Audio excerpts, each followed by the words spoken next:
Ninakaw nila ang aking buhay sa mismong bahay na ipinundar ko. Habang nagpapakakuba ako sa trabaho, nagpapakasarap ang asawa ko at ang pinsan kong kinupkop ko sa sarili kong kama. Wala siyang kwentang asawa, puro negosyo lang. Ang nakakadiring sambit ng lalaking pinakasalan ko, hindi ako magmamakaawa. Tatalikuran ko ang kahinaan at wawasakin ko ang mundong itinayo ko para sa kanila. Handa na ba silang maranasan ang tunay na impyerno? Ninakaw nila ang aking buhay sa mismong bahay na ipinundar ko. Habang nagpapakakuba ako sa pagtatrabaho, nagpapakasarap ang asawa ko at ang pinsan kong kinupkop ko sa sarili kong kama. Wala siyang kwentang asawa, puro negosyo lang. Ang nakakadiring sambit ng lalaking pinakasalan ko. Hindi ako magmamakaawa. Tatalikuran ko ang kahinaan at wawasakin ko ang mundong itinayo ko para sa kanila. Handa na ba silang maranasan ang tunay na impyerno? Hayaan mo siya, Sofia. Pabayaan mo siyang magpakapagod sa labas. Tutal, mas gusto pa niyang amuyin ang harina at mantikilya kaysa mag-ayos ng sarili. Ikaw naman ang reyna ko rito sa kama. Ang malandi at pigil na halakhak ng isang babae ay sumunod sa mga salitang yon. Grabe ka naman kay Ate Maya. Baka biglang umuwi yon galing probinsya. Makimakita pa tayo rito. Imposible. Bukas pa ng gabi ang uwi ng asawa kong puro negosyo ang nasa isip. Halika nga rito. Masyado kang nag-aalala. Sa labas ng nakapinid na pinto ng master's bedroom, nakatayo si Maya. Ang kanyang mga paa ay tila ipinako sa malamig na sahig ng pasilyo. Sa kanyang kanang kamay, mahigpit niyang hawak ang isang supot ng mamahaling ensaymada, ang paboritong pasalubong ni Carlos na binili pa niya sa kabilang bayan. 8 oras siyang nagmaneho nang walang tigil, nilabanan ang antok at pagod sa highway, matapos maayos ang problema sa supply ng kanilang pinakamalaking bakery branch. Gusto niya sanang sorpresahin ang asawa. Gusto niyang bumawi dahil nitong mga nakaraang buwan, naging malamig na ang pakikitungo nito sa kanya. Ngunit ang sorpresa ay sumalubong sa kanya pabalik. Walang luhang bumagsak mula sa kanyang mga mata. Sa halip, isang nakabibinging panlalamig ang gumapang mula sa kanyang mga talampakan paakyat sa kanyang gulugod. Unti-unting nawalan ng lakas ang kanyang mga daliri. Dumulas ang hawak niyang supot, tahimik na bumagsak sa malambot na carpet. Ang matamis na amoy ng asukal at keso na kanina ay nagbibigay sa kanya ng pananabik. Ngayon ay biglang nagpaikot ng kanyang sikmura hanggang sa gusto niyang masuka. Yung babaeng tumatawa sa loob ng kwarto niya, sa ibabaw ng kutsyon na binili niya mula sa kanyang unang malaking kita. Si Sofia, ang pinsan niyang ulila na inampon niya, pinag-aral at binigyan ng trabaho sa kahan ng kanyang tindahan dahil naawa siya sa kalagayan nito. At ang lalaking walang habas na nilalapastangan ang kanyang pagkatao ay ang lalaking pinangakuan niya ng walang hanggang sakripisyo. Itinaas ni Maya ang kanyang nanginginig na kamay patungo sa doorknob. Isang pihit lang, mahuhuli niya ang mga ito. Isang pihit lang, maaari siyang sumigaw, manabunot, at ilabas ang lahat ng puot ng isang asawang pinagtaksilan. Ngunit nang dumampi ang kanyang balat sa malamig na bakal ng pinto, tila napaso siya. Binawi niya ang kanyang kamay. Para saan? Para magmukha siyang kaawa-awa? Para pakinggan ang mga kasinungalingan at paghingi ng tawad na hindi naman totoo? Humakbang si Maya paatras. Napalunok siya. Pilit ibinababa ang nagbabagang bato na tila nakabara sa kanyang lalamunan. Tahimik siyang tumalikod at maingat na humakbang pababa ng hagdan. Tila isang multo sa sarili niyang pamamahay. Kailangan niyang makapag-isip. Kailangan niyang huminga. Ngunit tila hindi pa tapos ang tadhana sa pagdurog sa kanya. Nang makarating siya sa kusina, isang pamilyar na bulto ang naabutan niya. Nakaupo sa silya ng dining table ang kanyang biyenan na si Doña Carmen. May hawak itong maliit na kutsilyo, komportableng naghihiwa ng hilaw na mangga at isinasawsaw ito sa bagoong. Napatigil ang matanda nang makita si Maya. Walang gulat sa mga mata nito, bagkus ay isang malamig at mapanuring tingin ang ipinukol sa kanya. Nandiyan ka na pala, Maya. Kaswal na bati ng matanda. Ngumuya pa ng isang pirasong mangga. Akala ko ba ay bukas pa ang uwi mo mula sa probinsya? Napako ang tingin ni Maya sa biyenan. Nakikita niya ang bawat linya sa mukha ng matanda na ilang taon din niyang inalagaan, binigyan ng marangyang buhay at tinumbasan ng paggalang. Mula sa itaas, kahit mahina, ay naririnig pa rin ang mga kaluskos ng kama at ang pigil na tawa ni Sofia. Hindi posibleng hindi ito naririnig ni Doña Carmen. Imposible. Ma, naririnig niyo ba kung anong nangyayari sa itaas? Nangangatal, ngunit mahinang tanong ni Maya. Umaasa ang isang bahagi ng kanyang pusong manhid na baka nagkakamali lang siya, na baka ipagtatanggol siya ng babaeng tinawag niyang ina. Nagkibit-balikat lamang si Doña Carmen. Tinuro nito ang lababo gamit ang dulo ng kutsilyo. Hayaan mo na ang asawa mo. Lalaki yan. Normal lang na maghanap ng lambing na hindi niya nakukuha sa'yo. Masyado ka kasing tutok sa paggawa ng tinapay. Nakalimutan mo nang maging babae. Kaysa mag-inarte ka dyan, bakit hindi ka magluto ng hapunan? Magugutom ang asawa mo at si Sofia mamaya. Isang sampal. Isang malutong at hindi nakikitang sampal ang tila yumanig sa buong pagkatao ni Maya. Hindi lang pala iisang ahas ang pinatira niya sa kanyang bahay. Isang buong pugad pala ng mga linta ang matagal nang sumisip-sip sa kanyang dugo. Alam ng biyenan niya. Kinukonsinti nito ang pambabastos sa kanya sa mismong bahay na ang mga pader ay ipinatayo gamit ang kanyang pawis at sakripisyo. Humakbang si Maya patungo sa lababo. Hindi siya sumagot. Hindi siya umiyak. Kumuha siya ng isang buong sibuyas mula sa basket at inilapag ito sa chopping board. Kinuha niya ang pinakamatalim na kutsilyo. Kasabay ng paghiwa niya sa sibuyas, nagsimulang tumulo ang kanyang mga luha. Ngunit hindi iyon luha ng panghihina. Ginamit niya ang hapdi mula sa katas ng sibuyas upang itago ang nagliliyab na galit sa kanyang mga mata. Pinisil niya ng napakahigpit ang natitirang piraso ng sibuyas sa kanyang kaliwang kamay. Binaon ang kanyang mga kuko hanggang sa mamula ang kanyang palad. Mas mabuti pang maramdaman niya ang pisikal na sakit kaysa hayaang lamunin siya ng pagkadurog ng kanyang puso. Mula sa hagdanan, narinig niya ang yabag ng mga paa. Bumukas ang pinto ng kwarto sa itaas. Pababa na si Carlos. Ma, nakita mo ba yung relo ko na napatigil ang boses ng lalaki nang makita nito ang figura ni Maya sa kusina. Isang sandaling katahimikan ang bumalot sa buong bahay. Tanging ang tunog ng hangin mula sa labas ang naririnig. Maya, mahal.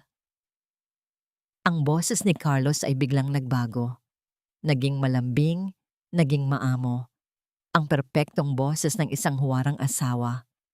Nandito ka na pala. Bakit hindi mo sinabi?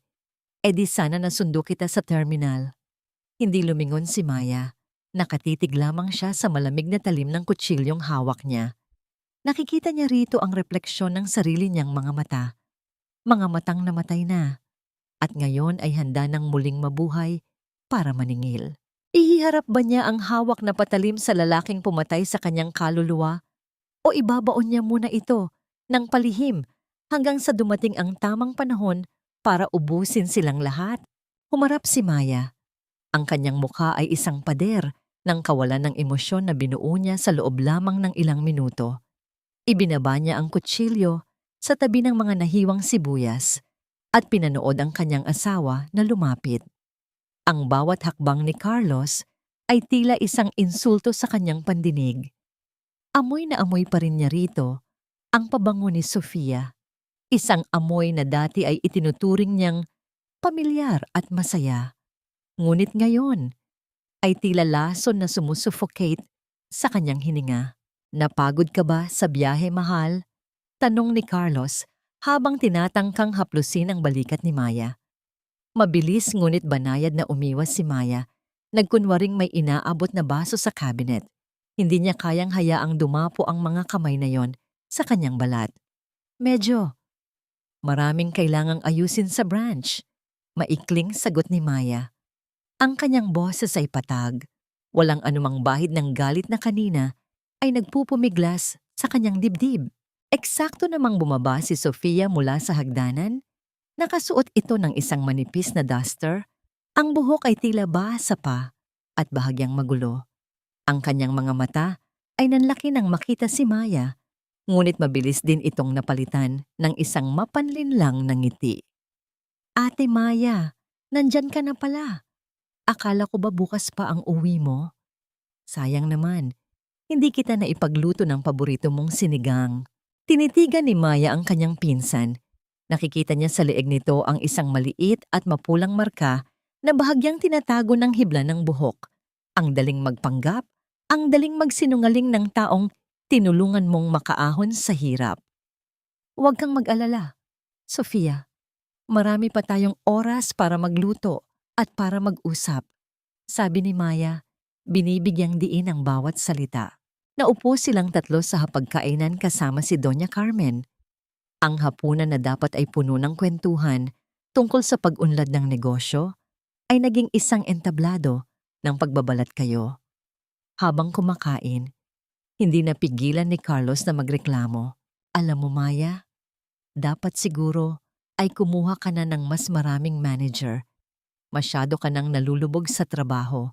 Tingnan mo ang sarili mo, mukha ka ng haggard. At itong bahay, tila napapabayaan mo na rin ang pag-aayos. Ang bango-bango ni Sofia palagi. Ikaw naman, amoy harina at pawis na lang tuwing uuwi. Kumirot ang puso ni Maya sa tindi ng kawalang hiyaan ng asawa. Nagpapakako ba siya sa trabaho para mabayaran ang mga utang ni Carlos at para mapanatili ang marangyang buhay ng kanyang biyenan? Tapos ay iyon pa ang isusumbat sa kanya. Nakita niya ang palihim na pagngisi ni Sofia habang humihigop ng sabaw. Oo nga naman Maya. Dugtong ni Doña Carmen habang nilalagyan ng kanin ang plato ni Carlos. At saka, kailangan ko nga palang humingi sa'yo ng 50,000 bukas. Kailangan kong bumili ng mga bagong bitamina at magpa-check up sa espesyalista. Alam mo namang mahina na ang katawan ko. Alam ni Maya na walang sakit ang biyenan. Nakita niya ang isang brochure ng mamahaling alahas sa bag ni Doña Carmen kanina. Alam niyang sa sugal o sa luho lang mapupunta ang perang iyon, ngunit tumango pa rin siya. Sige po ma, bukas na bukas din ay ibibigay ko. Pagkatapos ng hapunan, dumiretso si Maya sa kanilang silid. Ang bawat gamit sa kwartong iyon ay tila sumisigaw ng kataksilan. Pumasok siya sa banyo at binuksan ang shower. Hinayaan niyang bumagsak ang malakas na agos ng malamig na tubig sa kanyang katawan, kasabay ng tuluyang pagbagsak ng kanyang mga luha. Dito, sa ilalim ng ingay ng tubig, malaya siyang nakahinga. Dito, maaari siyang maging mahina bago muling maging matigas na bato. Nang lumabas siya ng banyo, nakita niyang mahimbing nang natutulog si Carlos. Walang bakas ng pagsisisi sa mukha nito. Nilapitan ni Maya ang kama at kinuha ang mga damit na hinubad ni Carlos. Maingat niya itong itiniklop. Iniaayos ang bawat tupi ng may matinding presisyon. Habang ginagawa ito, iniisip niya ang bawat sentimo na naipundar niya. Sa bawat tiklop ng baro, unti-unti niyang binubura ang pagmamahal na naramdaman niya para sa lalaking ito. Ang bawat hibla ng tela ay tila isang alaala na dapat nang itapon sa basurahan. Biglang umilaw ang cellphone pawon ni Carlos na nasa ibabaw ng side table. Isang notification ang lumitaw sa screen. Kahit na alam niyang delikado, dahan-dahang kinuha ni Maya ang phone. Wala itong password dahil alam ni Carlos na masyadong nagtitiwala sa kanya ang asawa. Isang text message mula sa isang hindi kilalang numero ang nabasa ni Maya. Ma'am, handa na ang mga dokumento para sa paglipat ng titulo. Hinihintay na lang namin ang huling lagda mo. Kumunot ang noo ni Maya. Dokumento? Anong titulo? Mabilis niyang hinalughog ang mga apps ng cellphone hanggang sa makita niya ang isang folder na nakatago sa loob ng calculator app. Nang buksan niya ito, bumungad sa kanya ang mga litrato. Ngunit hindi lang ito mga litrato ng pagsasama ni na Carlos at Sofia. Napatakip ng bibig si Maya. Ang huling litrato ay isang scan ng dokumento, ang titulo ng lupa ng kanilang main bakery, ang pinakasentro ng kanyang pinaghirapang negosyo. Ngunit ang nakasulat na may-ari ay hindi na ang kanilang kumpanya. Sa ilalim ng pangalan ni Carlos, may isa pang pangalan na nakalagda bilang bagong benepisyaryo sakaling may mangyari sa asawa niya. Ang pangalan ni Sofia. Hindi lang pala ang asawa niya ang ninanakaw sa kanya. Pati ang kinabukasan na binuo niya sa loob ng 10 taon ay unti-unti nang kinukuha ng mga ahas na pinakain niya sa sarili niyang palad. Ang liwanag mula sa screen ng cellphone ay tumama sa nanlilisik at malamig na mga mata ni Maya sa gitna ng kadiliman ng silid. Ngayon, alam na niya na hindi lang ito tungkol sa pusong nawasak. Ito ay tungkol sa isang digmaang kailangan niyang ipanalo bago siya mawalan ng kahit ano. Hindi nakatulog si Maya sa buong magdamag. Habang ang bawat hininga ni Carlos sa kanyang tabi ay tila isang paalala ng kanyang katangahan, ang isip ni Maya ay mabilis na gumagalaw. Bumubuo ng isang mapa ng paghihiganti. Pagputok pa lang ng araw, maaga na siyang naghanda. Isinuot niya ang kanyang pinaka-formal na blazer at inayos ang kanyang buhok ng mas mahigpit kaysa sa dati. Hindi niya hahayaang makita ng sinuman ang kanyang panghihina. Ang unang hinto niya ay ang bangko kung saan nakalagak ang kanilang joint account. Habang naglalakad siya patungo sa teller, ang malamig na hangin mula sa aircon ay tila nanunuot sa kanyang mga buto. "Ma'am Maya, magandang umaga po." Bati ng teller na kilala na siya dahil sa madalas niyang pagdeposito ng malalaking kita ng bakery. Ngunit may bahid ng pag-aalangan sa mga mata nito. "May kailangan po ba kayo? Gusto ko lang i-check ang status ng aming main account at kung maaari ay kumuha ng bank statement para sa huling 6 na buwan."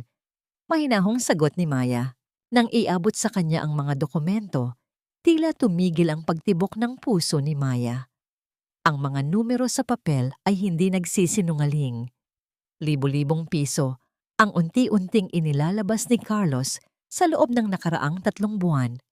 Ang mga petsa ng withdrawal ay tumutugma sa mga araw na sinasabi ni Carlos na mayroon siyang overtime sa opisina o di kaya ay kailangang magpa-repair ng sasakyan. Alam ni Maya kung saan napunta ang perang iyon. Sa mga luho ni Sofia, sa mga hotel na pinagstayan nila, at sa mga mamahaling regalo na hindi kailanman nakarating sa kamay ni Maya. Ang kanyang dugo ay tila naging yelo sa kanyang mga ugat. Ngunit imbes na manginig, mas lalong tumigas ang kanyang anyo. Nagpasalamat siya sa teller at mabilis na lumabas ng bangko. Ang susunod niyang destinasyon ay isang maliit at tago na kafe sa kabilang distrito. Doon niya itinakda ang pakikipagkita sa isang abogado na inirekomenda ng isang matagal ng kaibigan. Ang kafe ay madilim, amoy lumang kahoy at sariwang kape. Isang lugar kung saan ang mga sikreto ay nananatiling ligtas sa loob ng mga pader nito. "Ma'am Maya, narito na ang mga dokumentong hiniling mo," sabi ni Attorney Ramos, isang seryosong lalaki na may malalim na boses. "Maari nating simulan ang proseso ng paghihiwalay ng iyong mga personal na ari-arian mula sa kumpanya. Ngunit kailangan natin ng matibay na ebidensya ng kanyang paglustay ng pondo." Inabot ni Maya ang mga bank statement. "Gawin niyo ang lahat ng kailangan, attorney. Gusto ko, sa oras na matapos ito, walang matira sa kanya kahit isang sentiimo na galing sa pawis ko." Nang lumabas si Maya sa cafe, ang kanyang isip ay puno ng mga legal na termino at mga planong kailangan niyang isakatuparan. Dahil sa lalim ng kanyang iniisip, hindi niya napansin ang isang lalaking papalabas din ng pintuan. Bumangga si Maya sa matitigas na balikat ng lalaki. Ang bitbit niyang folder ay nalaglag at ang hawak niyang kape ay tumapon. Bahagyang nadampian ang puting polo ng estranghero. "Naku, pasensya na po. Hindi ko sinasadya." Mabilis na sabi ni Maya, agad na lumuhod para pulutin ang kanyang mga papel. Ramdam niya ang kaba at ang pagkapahiya. Tila lahat na lang ng bagay sa araw na ito ay gustong sumabog sa kanyang mukha. Huwag kang mag-alala, ayos lang ako. Damit lang ito. Sagot ng isang baritono at kalmadong boses. Naramdaman ni Maya ang isang malaking kamay na tumutulong sa kanya sa pagpulot ng mga dokumento. Nang mag-angat siya ng tingin, nasalubong niya ang mga mata ng isang lalaki. Hindi ito tulad ni Carlos na laging may itinatagong mali siya sa tingin. Ang mga mata ng lalaking ito ay malalim, punong-puno ng talino, at may hatid na kakaibang katahimikan. Masyadong mabigat ang dala mo. Hindi lang itong mga papel, sabi ng lalaki habang inaabot ang huling dokumento kay Maya. Kinuha ng lalaki ang isang malinis na panyo mula sa kanyang bulsa, isang panyo na may burdang inisyal na M, at iniabot ito kay Maya para punasan ang natapong kape sa kanyang mga kamay. Ako nga pala si Mateo, isang arkitekto. Mukhang kailangan mo ng sandaling pahinga, miss. Napatitig si Maya sa panyo, isang maliit na kilos ng kabaitan sa gitna ng isang mundong tila unti-unting gumuguho sa kanyang paligid. Salamat, Mateo. At pasensya na ulit. Walang anuman. Mag-iingat ka sa pag-uwi. Nakangiting sagot ni Mateo bago ito tuluyang tumalikod at sumakay sa kanyang sasakyan. Pinanood ni Maya ang pag-alis ni Mateo bago siya nagpasyang bumalik na sa kanilang bahay. Ngunit ang pakiramdam ng kapayapaan mula sa estrangherong iyon ay mabilis na naglaho nang makapasok siya sa loob ng kanilang mansyon. Ang bahay ay tahimik, ngunit ang katahimikan ay tila may dalang panganib. Dumiretso si Maya sa loob ng kanyang maliit na library, kung saan matatagpuan ang kanyang personal na vault. Mayroon siyang kutob na hindi niya maipaliwanag. Nang ilapit niya ang kanyang kamay sa vault, napansin niyang ang pinto nito ay hindi lapat. Ang bakal na pinto ay bahagyang nakanganga. Tila ba may mabilis na nagbukas nito at hindi na nag-abalang isara ng maayos. Mabilis na binuksan ni Maya ang vault. Ang kanyang mga kamay ay nanginginig nang hinalughog niya ang loob nito. Wala na ang mga mahahalagang alahas ng kanyang lola. Ngunit higit sa lahat, ang asul na folder na naglalaman ng orihinal na titulo ng lupa ng kanilang main bakery, ang titulong pinaghirapan niyang bayaran sa loob ng 10 taon, ay wala na sa loob. Isang matinding panghihina ang lumukob kay Maya. Napaupo siya sa sahig, ang kanyang likod ay sumandal sa malamig na pader ng vault. Ngayon, sigurado na siya. Sinimulan na ni Carlos ang kanyang huling hakbang para tuluyan siyang nakawan ng lahat. Ang bahay na ito ay hindi na isang tahanan. Isa na itong kulungan ng mga lintang unti-unting sumisimot sa aking buhay. Iyan ang tanging kaisipang namamayani sa isip ni Maya habang dahan-dahan niyang isinasara ang pinto ng vault. Ang bawat hakbang niya patungo sa sala ay tila paglakad sa ibabaw ng nagbabagang uling. Nararamdaman niya ang init ng galit, ngunit sa ibabaw nito ay ang malamig na determinasyon ng isang asawang wala nang balak pang magpaapi. Naabutan niya si Doña Carmen sa sala, prenteng nakaupo sa mamahaling sofa na binili ni Maya noong nakaraang taon. Hawak ng matanda ang isang baso ng tsaa, tila ba wala itong anumang kasalanang ginawa. Nasaan ang titulo ng main bakery, ma? Ang boses ni Maya ay mahinahon, ngunit may talim na hindi pwedeng baliwalain. Napatigil si Doña Carmen sa pag-inom. Dahan-dahan nitong ibinaba ang baso at tumingin kay Maya nang may halong pangungutya. Anong titulo ang sinasabi mo? At bakit mo ako tinatanong ng ganyan, Maya? Nawawalan ka na ba ng galang sa akin? Binuksan niyo ang vault ko. Alam kong kayo lang ang nakakaalam ng code bukod kay Carlos. Diretsong sabi ni Maya, ang kanyang mga mata ay hindi kumukurap. Ibalik niyo sa akin ang folder na yon. Pag-aari iyon ng kumpanya. Hindi niyo iyon pwedeng kunin ng galing sa akin. Dito na nagbago ang anyo ni Doña Carmen. Tumayo ang matanda. Ang kanyang mukha ay namula sa galit. Pag-aari ng kumpanya? Bakit sino ba ang nagbigay sa'yo ng kumpanyang yan? Nakakalimutan mo na ba kung nasaan ka noon bago ka pinakasalan ng anak ko? Isang hamak na panadero ka lang na walang pangalan.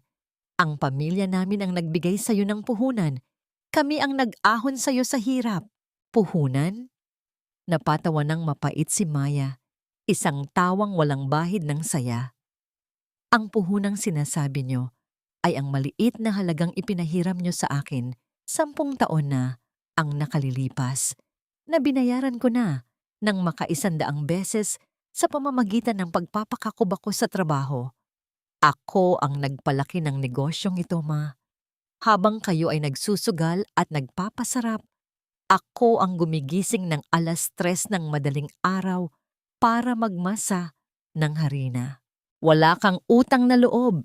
Sigaw ng matanda. Dinuro-duro ang mukha ni Maya. Iyon ang titulo ng pamilya namin.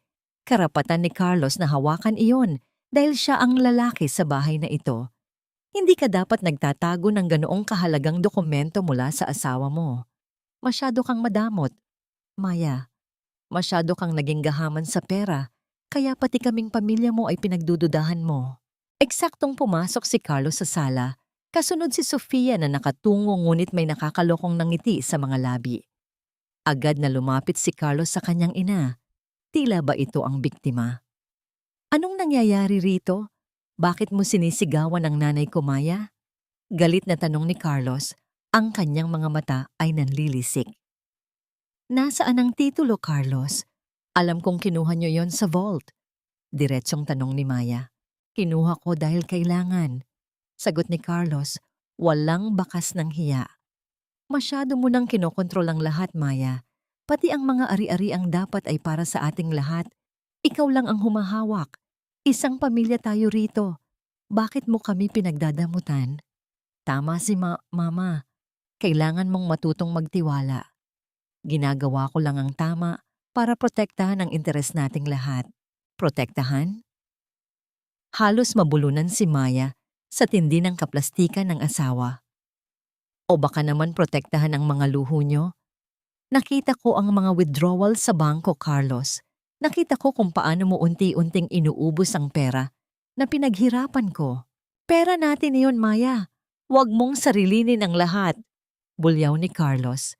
At huwag na huwag mo kaming pagbibintangan na parang mga magnanakaw sa sarili naming pamamahay. Kung hindi dahil sa amin, wala ka rito. Utang mo sa amin ang lahat ng meron ka ngayon.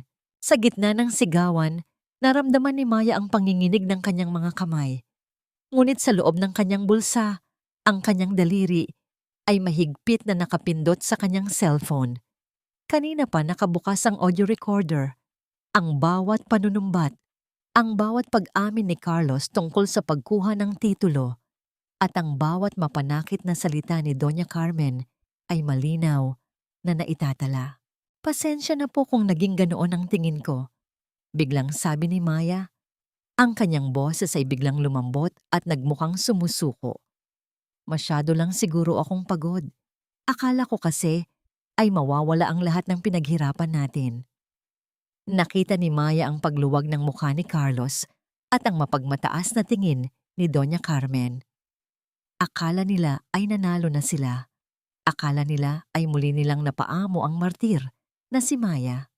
Mabuti naman at naliwanagan ka, sabi ni Doña Carmen bago umirap at bumalik sa pag-upo.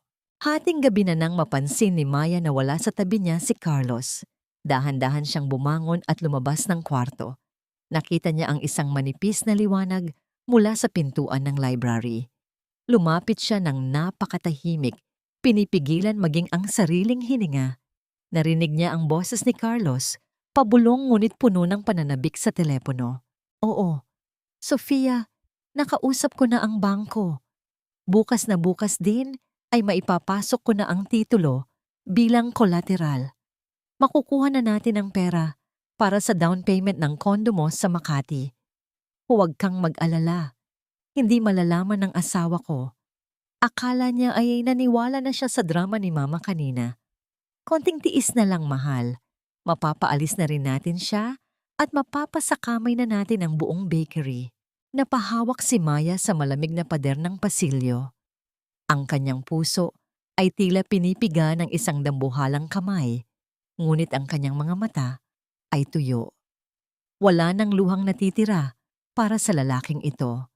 Ang bakery na itinayo niya mula sa wala, Ang lugar na nagbibigay ng hanapbuhay sa mahigit 50 tao ay gagawing pambayad lamang ni Carlos para sa bahay ng kanyang kabit. Dahan-dahang bumalik si Maya sa kwarto. Ang bawat hakbang ay tila isang sumpa. Hindi niya hahayaang sumikat ang araw bukas nang hindi niya nagagawa ang unang hakbang para sunugin ang tulay na nag-uugnay sa kanya sa mga demonyong ito. May mga ahas na hindi na nakukontento sa panunuklaw sa dilim. Gusto rin nilang ipangalandakan ang kanilang lason sa harap mismo ng iyong mukha. Kinaumagahan, habang nag-aayos si Maya sa harap ng salamin, pumasok si Sofia sa kanyang silid nang hindi man lang kumatok. Ang dalaga ay nakasuot ng isang manipis na silk robe, isang regalo na alam ni Maya na binili ni Carlos gamit ang pera ng bakery. May dalang mapang-akit na ngiti si Sofia. Isang nangiting tila nagsasabing siya na ang bagong reyna ng tahanang ito. Ate Maya, pasensya na sa istorbo. Malamig na sabi ni Sofia habang pilit na humahalimuyak ang kanyang presensya sa loob ng kwarto. Gusto ko lang sanang hiramin ang paborito mong pabango. May pupuntahan kasi kaming importante ni Carlos mamaya. At gusto ko sanang maging espesyal ang amoy ko. Tinitigan ni Maya ang kanyang pinsan sa pamamagitan ng refleksyon sa salamin. Nakita niya ang kislap ng tagumpay sa mga mata ni Sofia. Ang pabangong hinihingi nito ay ang huling bote ng mamahaling scent na ibinigay sa kanya ni Carlos noong anibersaryo nila. Noong panahong naniniwala pa si Maya na siya lang ang mahal nito. Dahan-dahang kakinuha ni Maya ang bote ng pabango. Imbes na magalit, isang malamig na ngiti ang sumilay sa kanyang mga labi. Iniabot niya ito kay Sofia. Sige, kunin mo na, Sofia. Tutal, bagay naman sa'yo ang mga gamit na pinagsawaan ko na. Ang mga bagay na wala ng halaga sa akin, madali ko nang ipinamimigay sa mga nangangailangan. Panandali ang nawala ang nangiti sa mukha ni Sofia. Bahagyang namula ang kanyang mga pisngi sa tindi ng pasaring ni Maya, ngunit mabilis din itong nagkunwaring tawa. Salamat ate, ang bait mo talaga, kaya ka mahal na mahal namin ni Carlos. Pagkaalis ni Sofia, agad na kinuha ni Maya ang kanyang mga susi. Hindi siya pwedeng magtagal sa bahay na yon. Ang hangin ay tila puno ng kasinungalingan. Dumiretso siya sa isang lumang bodega sa kabilang bayan.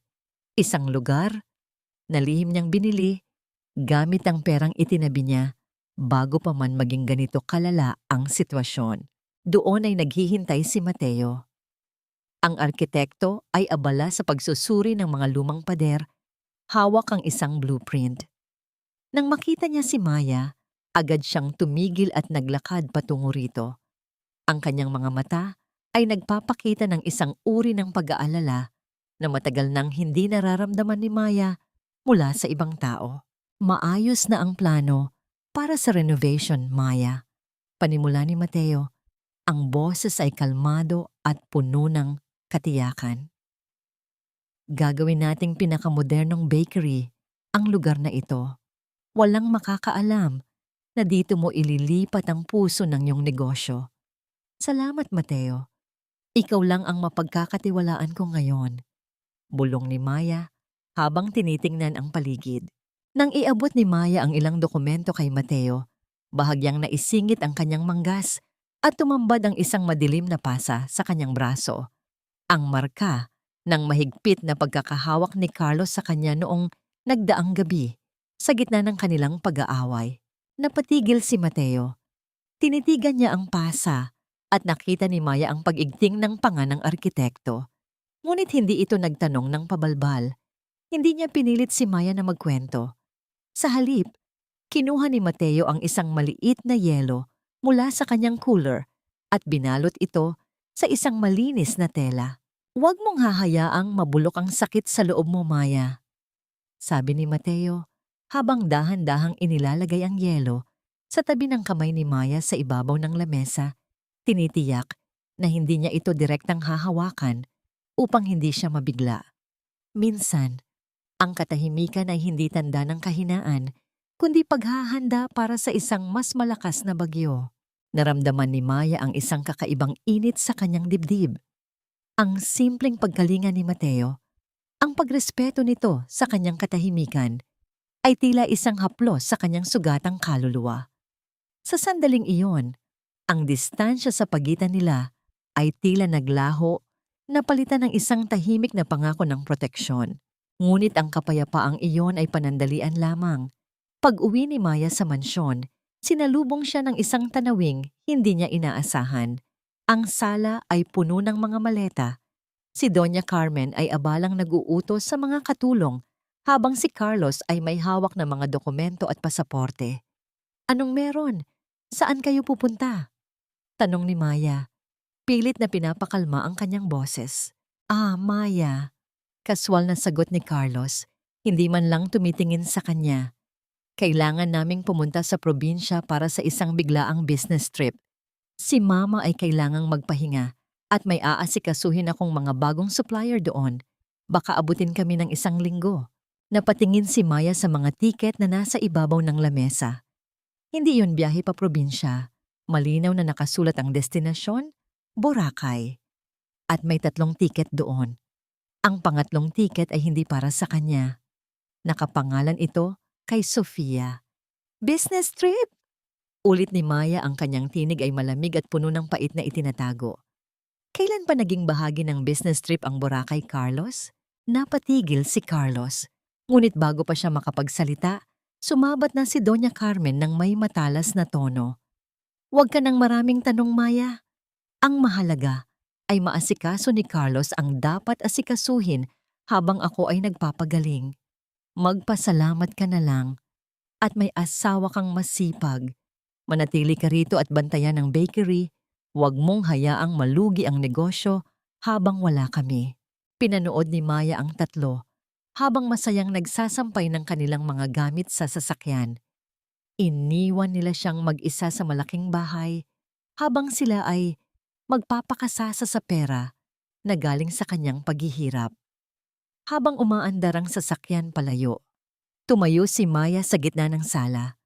Ang katahimikan ng bahay ay tila isang malakas na sigaw. Ngunit sa halip na maiyak, kinuha niya ang kanyang cellphone at tinawagan ang kanyang abogado. "Attorney Ramos, wala sila. Ito na ang pagkakataon nating simulan ang paglilipat ng lahat ng assets. Handa na ang bodega. Handa na ang lahat." Napatitig si Maya sa malaking pinto ng mansyon. Ang kanyang laban ay hindi na lamang tungkol sa pagbawi ng titulo. Ngayong wala ang mga lintas sa kanyang paligid, sisiguraduhin niyang pagbalik nila. Wala na silang babalikan pang kaharian. Ang katahimikan ng malaking mansyon ay tila isang biyayang ipinagkaloob ng langit kay Maya. Habang ang 3 linta ay abala sa pagpapakasasa sa puting buhangin ng Boracay, ginamit ni Maya ang bawat segundo para simulan ang kanyang tahimik na pag-atake. Walang oras para sa pag-iyak. Ang bawat patak ng kanyang mohoy nukmat ay dapat nang mabawi. Sa ilalim ng kadiliman ng hating gabi, ang tunog ng makina ng isang delivery van ay dahan-dahang huminto sa likurang bahagi ng main bakery. Bumaba si Mateo mula sa driver's seat, suot ang isang simpleng itim na t-shirt na bakasang pagod mula sa maghapong trabaho. Nang magtama ang kanilang mga mata ni Maya, isang tipid na ngiti lamang ang ibinigay ng lalaki. Isang ngiting nagsasabing hindi siya aalis sa tabi nito hanggang sa matapos ang lahat. "Handa na ang lahat sa bodega, Maya. Ang mga tauhan ko ay mapagkakatiwalaan. Walang makakaalam na inililipat natin ang mga mamahaling equipment na ito." Bulong ni Mateo habang sinisimulan nilang buhatin ang mabibigat na mixer at oven na binili ni Maya gamit ang sarili niyang ipon. Buong magdamag silang nagtrabaho. Ang bawat kagamitang na ililipat sa van ay tila isang mabigat na pasanin na nawawala sa balikat ni Maya. Sa gitna ng pagod, nararamdaman niya ang presensya ni Mateo sa kanyang likuran. Laging handang sumalo kapag tila bibigay na ang kanyang tuhod. Laging nandoon para abutan siya ng tubig nang hindi kailangang sabihan. Nang matapos ang huling hakot, bago magbukas ang bukang liwayway, sumakay si Maya sa loob ng van sa tabi ni Mateo. Ang kanyang buong katawan ay nananakit at ang kanyang mga mata ay tila may mga buhangin sa tindi ng antok. Sa gitna ng mahinang pag-andar ng sasakyan, hindi na napigilan ni Maya na mapapikit. Ang kanyang ulo ay dahan-dahang humilig at lapat na sumandal sa matigas, ngunit komportableng balikat ni Mateo. Isang matinding katahimikan ang bumalot sa loob ng van. Naramdaman ni Maya ang dahan-dahang pagbagal ng sasakyan. Hindi gumalaw si Mateo. Tila ba pinipigilan nito ang sariling hininga upang hindi maistorbo ang sandaling kapayapaan ni Maya. Ang amoy ni Mateo, isang halo ng matapang na kape, malinis na sabon, at ang amoy ng isang lalaking tunay na nagtatrabaho, ay tila isang gamot na nagpatulog sa nagngangalit na isip ni Maya. Sa sandaling iyon, ang takot sa bukas ay panandali ang naglaho na palitan ng init ng isang balikat na handang maging sandigan. Maya, nandito na tayo. Mahinahong bulong ni Mateo pagkalipas ng ilang oras. Ang kanyang boses ay tila isang haplos na gumising sa kaluluwa ni Maya. Bumaba si Maya sa bagong bodega na ngayon ay puno na ng kanyang mga kagamitan. Ito na ang kanyang bagong kaharian. Ngunit bago siya umalis, may huling hakbang siyang kailangang gawin sa lumang bakery. Gamit ang isang mabigat na wrench, pinihit ni Maya ang isang lumang tubo ng tubig sa likurang bahagi ng main bakery hanggang sa ito ay tuluyang bumigay. Ang malakas na agos ng tubig ay nagsimulang bumaha sa sahig. Unti-unting binabasa ang mga pader at ang mga natitirang lumang kagamitan. Ito ang kanyang alibay, isang malubhang sira na nangangailangan ng agarang pagsasara ng bakery para sa renovate. Isang matalinong paraan para itago ang katotohanang wala na doon ang puso ng negosyo. Umuwi si Maya sa mansyon nang may halong kaba at tagumpay. Inaasahan niyang ang bahay ay tahimik pa rin, ngunit pagbukas niya ng malaking pinto, tila tumigil ang kanyang mundo. Nakaupo sa gitna ng sala si Tita Rosa, ang matandang dalagang kapatid ni Carlos na kilala sa pagiging matalas ang dila at mapang-uri. Sa kanyang harapan, sa ibabaw ng lamesa, ay nakalatag ang ilang mga papel. Isa na rito ang bank statement na dapat ay itinago na ni Maya sa kanyang kwarto. Maaga kayata nang galing sa labas, Maya? At saan ka naman galing na amoy grasa at pawis? Tanong ni Tita Rosa. Ang kanyang mga mata ay naniningkit habang sinusuri ang bawat galaw ni Maya. At ano itong nakita ko sa kwarto nyo? Bakit tila naglilipat ka ng malalaking halaga ng pera sa mga account na hindi ko pamilyar? Napatigil si Maya sa gitna ng sala. Ang lamig ng tingin ni Tita Rosa ay tila isang patalim na tumatarak sa kanyang plano. Ang bank statement na hawak nito ay ang ebidensya ng paglilipat niya ng pondo. Kung malalaman ito ni Carlos, mawawalan ng saysay ang lahat ng kanyang paghihirap. Tinitigan ni Maya ang kanyang biyenan na pinsan. Pilit na hinahanap ang tamang mga salita habang ang kanyang puso ay tila gustong kumawala sa kanyang dibdib sa tindi ng kaba. Ang katapatan ay isang hiyas na hindi kayang bilhin, ngunit ang kasakiman ay isang sakit na madaling gamitin para sa sariling kaligtasan. Hindi gumalaw si Maya sa kanyang kinatatayuan. Nararamdaman niya ang malamig na pawis na namumuo sa kanyang batok habang tinititigan ang matatalim na mata ni Tita Rosa.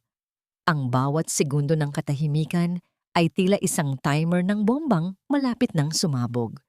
Ngunit sa gitna ng kaba, isang mabilis na plano ang nabuo sa isip ni Maya. Alam niya ang kahinaan ng kapatid ni Carlos, ang pera, at ang matinding inggit nito sa kanyang sariling ina na si Doña Carmen. Dahan-dahang lumapit si Maya at naupo sa tapat ni Tita Rosa. Hindi siya nagpakita ng takot. Sa halip, isang malungkot at tila nagtitiwalang muka ang ipinakita niya. Tita Rosa, buti na lang at ikaw ang nakakita niyan at hindi si Mama. Mahinang bulong ni Maya. Tila ba may kinatatakutang marinig. Alam mo naman si Mama, lahat ng pera ng bakery ay gusto niyang suluhin.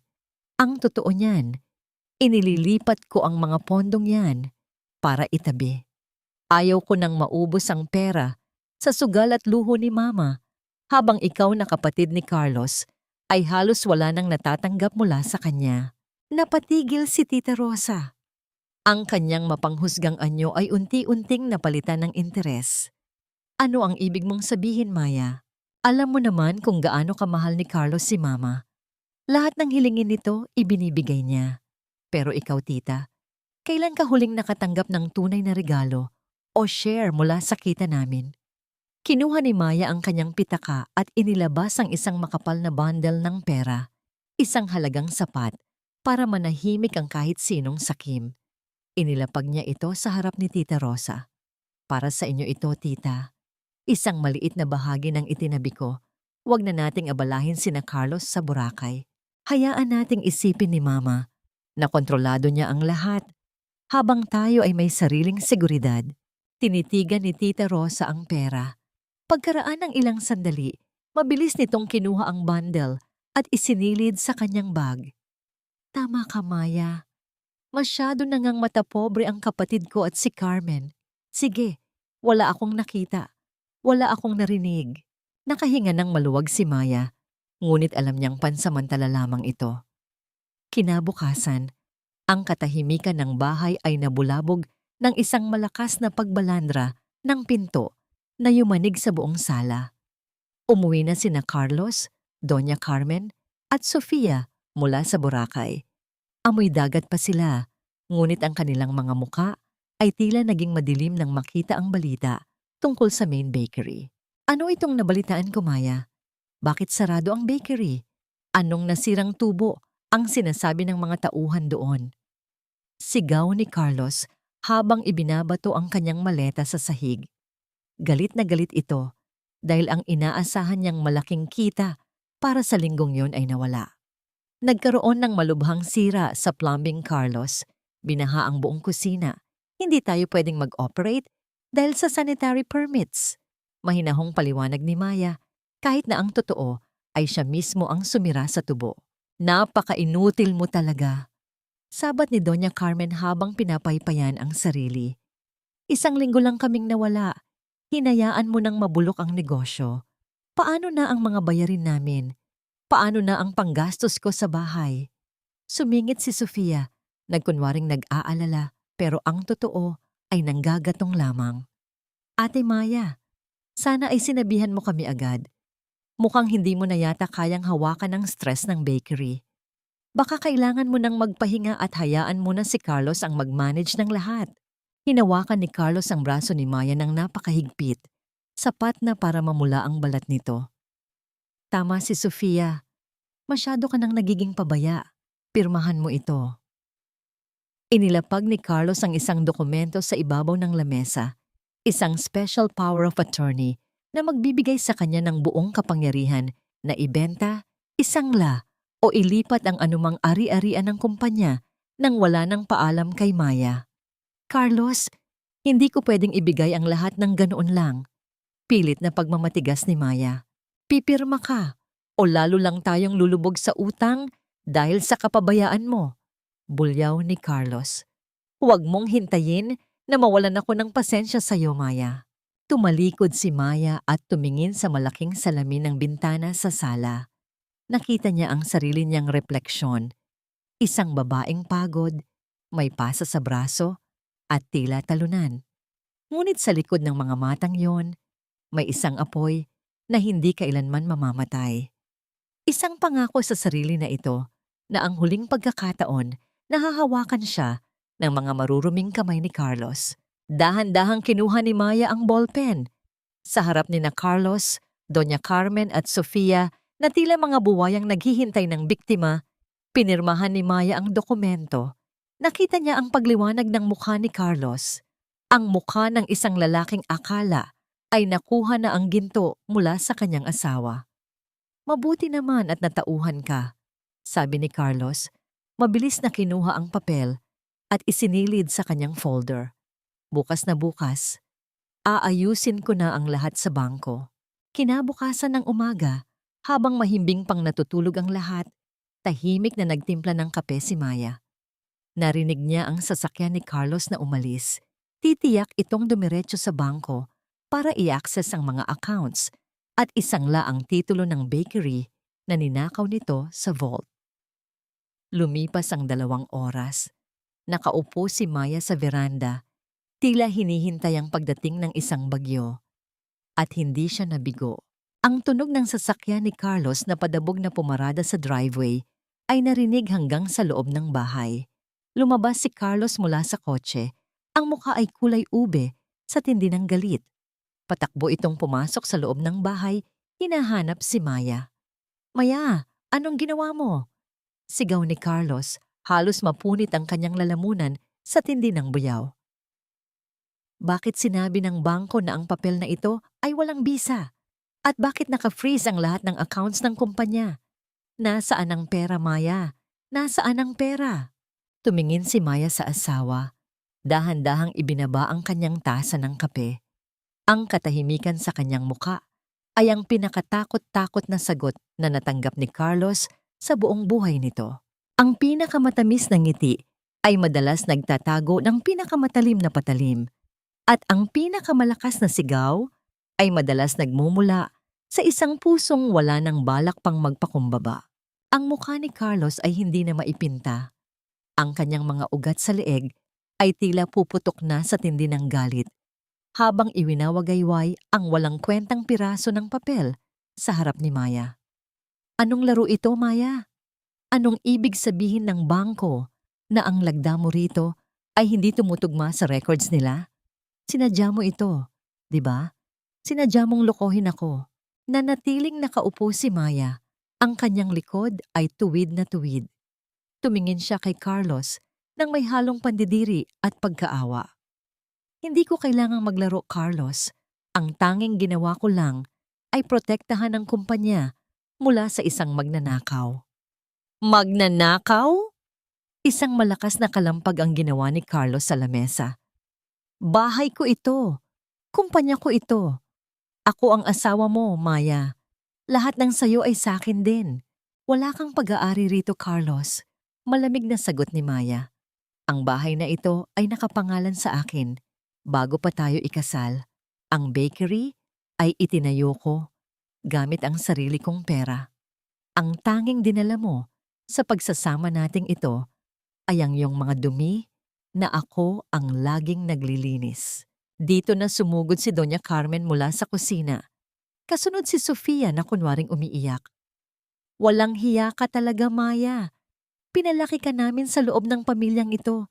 Binigyan ka namin ng dangal. Tapos ay ganito ang igaganti mo. Ninanakaw mo ang pera ng anak ko para sa sarili mo. Napakagahaman mong babae ka. Ma, tumigil na kayo. Putol ni Maya sa kanyang biyenan. Alam nating dalawa kung sino ang totoong gahaman. Alam ko ang tungkol sa mga alahas na binili nyo gamit ang pondo ng kumpanya. Alam ko kung paano nyo kinunsinti ang pangangaliwa ng anak nyo dahil lang sa pera. Lalong nagwala si Carlos, nilapitan niya si Maya at hinawakan ito ng napakahigpit sa magkabilang balikat. Tila ba gusto niya itong yanigin hanggang sa bumigay. Nasaan ang pera, Maya? Nasaan ang titulo ng main bakery? Kung hindi mo sasabihin sa akin, hinding-hindi ka makakalabas sa bahay na ito ng buhay. Ate Maya, please. Singit ni Sofia, ang boses ay puno ng pekeng pagsusumamo. Ibigay mo na kay Carlos ang kailangan niya. Nagkakagulo na ang pamilya dahil sa'yo. Bakit kailangang maging ganito kakatigas? Masyado ka nang nagiging baliw sa pera. Nakakalimutan mo na ang pagmamahal. Tumingin si Maya kay Sofia. Isang tinging sapat na para patigilin ang anumang kasinungalingan ng dalaga. Ang pag-ibig ay hindi nanunuklaw sa likod, Sofia. At ang isang ahas na tulad mo ay walang karapatang magsalita tungkol sa pagmamahal. Itinulak ni Carlos si Maya patungo sa pader. Ang sakit ng pagkakatama ng kanyang likod sa matigas na semento ay tila naging hudyat ng kanyang huling pasya. Wala nang dahilan para manatili sa impyernong ito. Ipapulis namin kayo, sigaw ni Doña Carmen habang itinuturo ang pinto. Magnanakaw ka sa sarili mong pamilya. Lumayas ka rito, Maya. Lumayas ka at huwag na huwag ka nang babalik. Pero tandaan mo, kukunin namin ang lahat ng sayo. Wala kaming ititira. Dahan-dahang tumayo si Maya. Inayos niya ang kanyang nagulong damit. Tiningnan niya ang 3 taong nasa harap niya. Ang asawang tinalikuran ang sumpa, ang biyenang turing ay linta, at ang pinsang pumatay sa kanyang tiwala. Hindi niyo na kailangang magmakaawa na umalis ako, sabi ni Maya. Ang kanyang boses ay kalmado na tila ba wala sa gitna ng gulo. Lalayas ako, pero hindi dahil pinalayas niyo ako. Lalayas ako dahil masyadong marumi ang bahay na ito para sa isang taong marangal na tulad ko. Dahan-dahang hinubad ni Maya ang kanyang wedding ring.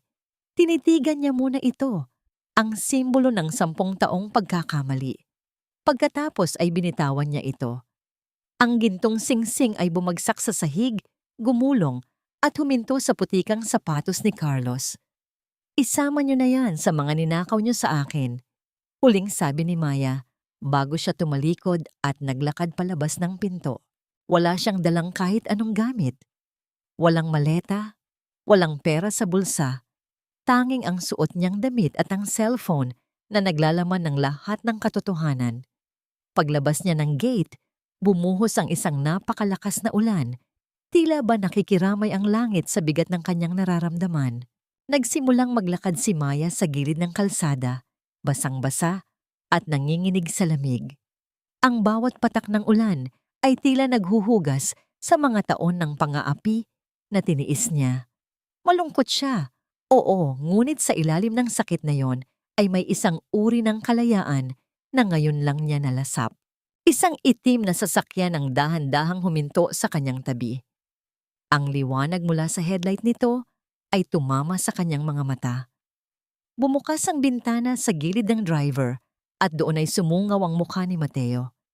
Ang kanyang mga mata ay puno ng matinding pag-aalala at galit para sa mga taong gumawa nito kay Maya. Sakay na, Maya, mahinahong utos ni Mateo, ngunit may awtoridad sa kanyang boses. Handa na ang lahat. Hindi ka na muling masasaktan. Hindi na nag-atubili si Maya. Binuksan niya ang pinto at pumasok sa loob ng sasakyan. Ang init mula sa heater ng kotse ay agad na yumakap sa kanyang nanginginig na katawan. Tumingin siya kay Mateo at sa unang pagkakataon, sa loob ng maraming taon, naramdaman ni Maya na hindi na niya kailangang lumaban ng mag-isa. Habang umaandar ang sasakyan palayo, sa mansyon ni na Carlos, tumingin si Maya sa side mirror. Nakita niya ang kaliitang bulto ng bahay na dati niyang itinuring na pangarap, na ngayon ay isa na lamang alaala ng isang bangungot na hinding-hindi na niya babalikan. Sa loob ng sasakyan ni Mateo, ang tanging naririnig ay ang banayad na ugong ng makina at ang marahang paghampas ng ulan sa salamin ng bintana. Walang imik si Mateo, ngunit ang kanyang isang kamay ay mahigpit na nakahawak sa manibela, habang ang isa naman ay paminsan-minsang sumusulyap sa direksyon ni Maya. Hindi niya pinilit na magsalita ang babae. Alam niya na sa mga sandaling ito, ang katahimikan ang pinakamabisang gamot para sa isang kaluluwang katatapos lang dumaan sa giyera. Dinala ni Mateo si Maya sa isang tahimik at eksklusibong kondominium sa sentro ng lungsod. Dito ka muna, Maya. Inihanda ito ng abogado mo para sa seguridad mo. Walang nakakaalam ng lugar na ito kundi kami lang ni Attorney Ramos. Mahinahong paliwanag ni Mateo habang binubuksan ang pinto. Ang loob ng unit ay amoy lavender at sariwang linen. Malinis, payapa, at malayo sa ingay ng mansyong iniwan ni Maya. Agad na iginiya ni Mateo si Maya sa sofa at kumuha ng isang makapal na tuwalya. Sa gitna ng panghihina, hinayaan ni Maya na maupo si Mateo sa kanyang likuran. Dahan-dahang pinatuyo ni Mateo ang basang buhok ni Maya. Ang bawat galaw ng mga kamay ni Mateo ay puno ng pag-iingat.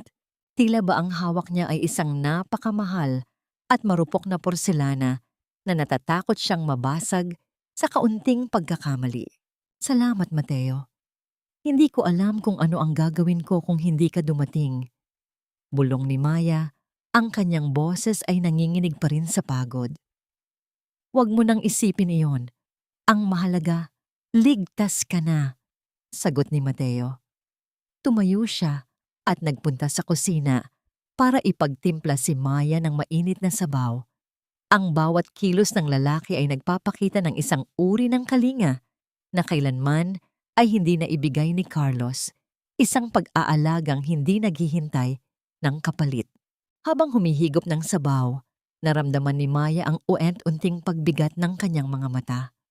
Sa sobrang tindi ng emosyong pinagdaanan niya, ang kanyang katawan ay tuluyan ng bumigay. Hindi na niya namalayan na dahan-dahan nang humilig ang kanyang ulo sa dibdib ni Mateo na naupo sa kanyang tabi. Hindi gumalaw ang lalaki. Hinayaan ni Mateo na gamitin ni Maya ang kanyang katawan bilang sandigan. Walang mali siya, walang pagnanasa. Tanging purong kapayapaan at seguridad ang namayani sa pagitan nilang dalawa hanggang sa tuluyang makatulog si Maya sa piling ng lalaking itinuturing niyang anghel. Kinabukasan, nagising si Maya na may maaliwalas na pakiramdam. Nakahanda na ang almusal sa lamesa at sa tabi nito ay may isang eleganteng sobrang ginto. Lumapit si Mateo, suot ang kanyang salamin sa mata at iniabot ang sobre kay Maya. Ito ang imbitasyon para sa Grand Fiesta at ika-30 anniversary ng kumpanya niyo bukas ng gabi. Seryosong sabi ni Mateo. Nakuha ito ng mga tauhan ko.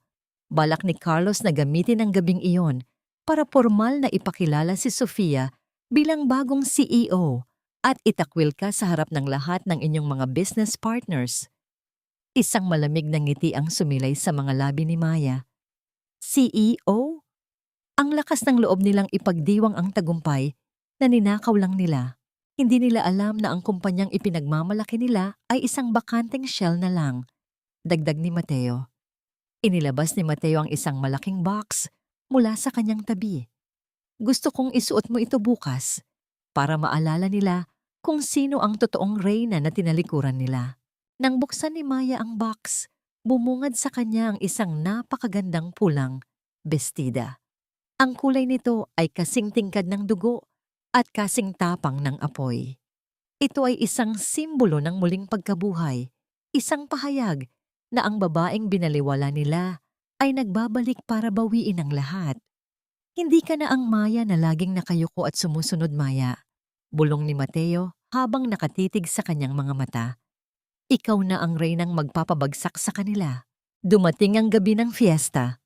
Ang ballroom ng Marangyang Hotel ay punong-puno ng mga taong nakasuot ng naggagandahang damit. Sa gitna ng stage, nakatayo si Carlos, suot ang kanyang pinakamahal na suit, habang nasa tabi niya si Sofia na halos magmukhang ikakasal sa tindi ng pagkakaayos. Naroroon din si Doña Carmen, suot ang lahat ng kanyang alahas, nakangiti ng mapagmataas sa mga bisita. Nagsimulang magsalita si Carlos sa microphone. Ngayong gabi, hindi lang natin ipinagdiriwang ang 30 taon ng ating negosyo. Ipinagdiriwang din natin ang isang bagong simula, kasama ang babaeng magiging bagong mukha at utak ng ating kumpanya, si Sofia. Eksaktong pagkatapos ng mga salitang yon, biglang bumukas ang malaking pinto ng ballroom. Tumigil ang musika. Ang lahat ng mata ay lumingon sa pintuan. Pumasok si Maya. Ang kanyang pulang bestida ay tila naglalaboy ng apoy sa bawat hakbang niya. Ang kanyang ulo ay mataas, ang kanyang paningin ay diretso, at ang bawat yabag ng kanyang sapatos sa marmol na sahig ay tila isang tambol ng kamatayan para sa mga taong nasa stage. Ang katahimikan sa buong ballroom ay naging nakabibingi. Ang baso ng wine na hawak ni Doña Carmen ay bahagyang nanginig, habang ang mukha ni Carlos ay naging kasing puti ng papel. Narito na ang reyna at dala niya ang bagyong hinding-hindi nila malilimutan. Ang bawat hakbang ni Maya sa gitna ng ballroom ay tila isang mabigat na parusa sa pandinig ni na Carlos. Ang tunog ng kanyang sapatos sa makintab na marmol ay nagbigay ng ritmong kasing bagal at kasing panganib ng isang papalapit na bagyo. Ang lahat ng mga bisita, mga kilalang negosyante, mga supplier, at mga kamag-anak ay tila naging mga estatwa habang sinusundan ng tingin ang babaeng nakapula. Maya, anong ginagawa mo rito? Ang boses ni Carlos ay nanginginig. Pilit na itinatago ang kaba sa harap ng microphone. Ang kanyang mga kamay ay mahigpit na nakahawak sa gilid ng podium. Hindi sumagot si Maya hanggang sa makarating siya sa paanan ng stage. Tumingala siya at sa ilalim ng naglalakihang chandelier, ang kanyang mga mata ay nagningning ng mas matalim kaysa sa anumang diamante. Lumabas ka rito, Maya. Wala kang karapatang manggulo sa pagtitipon na ito. Sigaw ni Doña Carmen habang mabilis na lumalapit sa dulo ng stage. Security! Nasaan ang mga security? Paalisin ang babaeng ito. Siya ay may sakit sa isip at hindi dapat naririto. 2 security guard ang lumapit kay Maya. Ngunit bago pa man nila mahawakan ang kanyang braso, isang grupo ng mga lalaking nakasuot ng barong ang humarang sa kanila. Ito ang mga board members at major shareholders ng kumpanya na lihim na kinausap ni Maya noong mga nakaraang araw. Ang kanilang presensya ay sapat na upang mapatigil ang mga gwardya.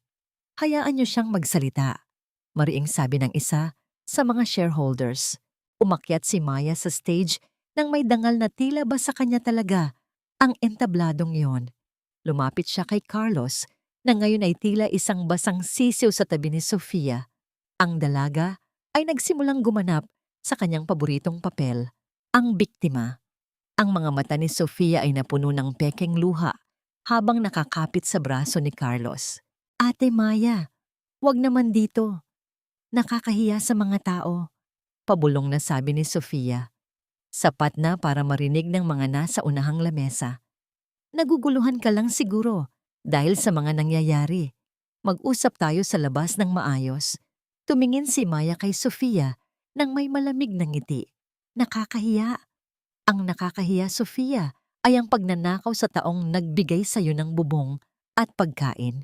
Ang nakakahiya ay ang pagpapakasarap sa kama ng taong tinawag mong ate.